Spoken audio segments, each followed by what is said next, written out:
January 6, 2021 ought to be treated with the reverence and solemnity of September 11th, 2001. But President Trump treats it like a joke. It was, without hyperbole, an insurrection against this country, an attempted coup, a bona fide attempt to prevent the peaceful transfer of power. And it was the most violent attack on the Capitol since 1814. And yet, now re-elected President Trump has made a mockery of the attack on our country and our democracy by pardoning 1,500 traitors involved and commuting the sentence of 14 others, including violent felons who attacked law enforcement officers on their way to invading the Capitol. President Trump is not a member of a party of law and order.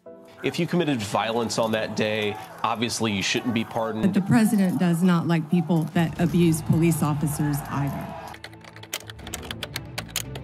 So this is January 6th, approximately 1,500 for a pardon. Yes. Full pardon. Here's how the Congressional Research Service described what happened. On January 6, 2021, a crowd gathered on U.S. Capitol grounds, breached police barriers, entered the Capitol building, occupied portions of the building for an extended period of time, and clashed with law enforcement, resulting in at least 5 deaths, dozens of injuries, and damage to federal property.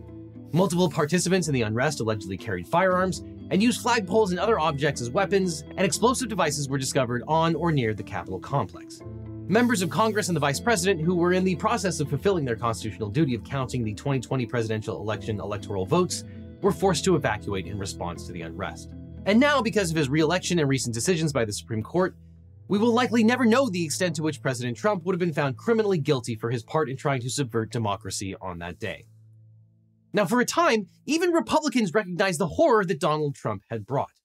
Right after the insurrection on the Senate floor on January 6, Republican Senator Mitch McConnell said, "The people who stormed this building believed they were acting on the wishes and instructions of their president. And having that belief was a foreseeable consequence of the growing crescendo of false statements, conspiracy theories, and reckless hyperbole, which the defeated president kept shouting into the largest megaphone on planet Earth." Republican Senator Mitt Romney wrote, quote, "We gather today due to a selfish man's injured pride and the outrage of his supporters, whom he has deliberately misinformed for the past 2 months and stirred to action this very morning.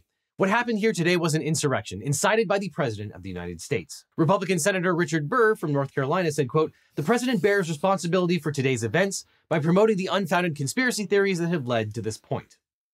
On January 11th, a few days later, Trump had a phone call with House Minority Leader Kevin McCarthy, where Trump blamed it on Antifa.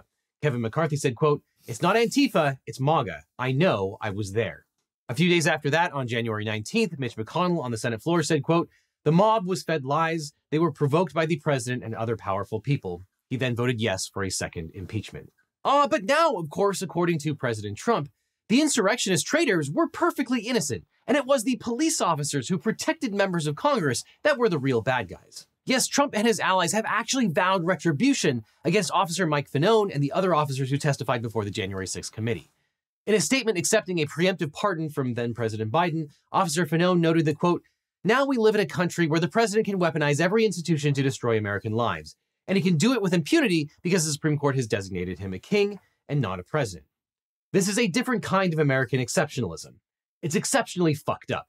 In contrast, President Trump's 1,500 pardons include Peter Steger, who was recorded striking a Metropolitan Police Department officer with a flagpole bearing an American flag at least 3 times. Following the assault, he was heard stating, quote, "Every single one of those Capitol law enforcement officers, death is the remedy. That's the only remedy they get."